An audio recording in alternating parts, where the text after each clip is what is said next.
Takže ahoj lidičky, chci vám říct, co nejraději jíte k večeři, k obědu a k snídani. Prosím, pište mi do komentářů a tak.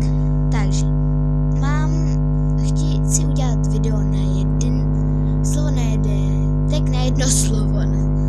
No, takže moje barva vlasů kávová, akorát tady je takový divný, takže to neuvidíte. Moje barva očí modrá.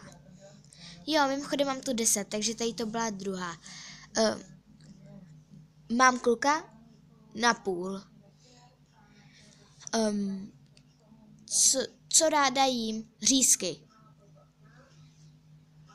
To byla 5. 6. otázka. Jakou elektroniku mám nejraději?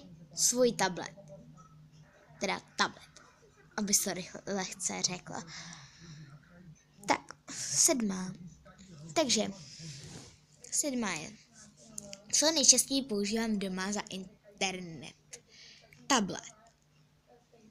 Co používám, to je 8. Co používám ve škole?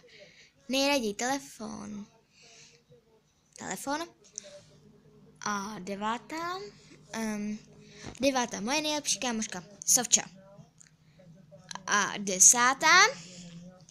Jaký youtuber se mi nejvíc líbí? Gamer. Tak čau, mějte se super a nazdar.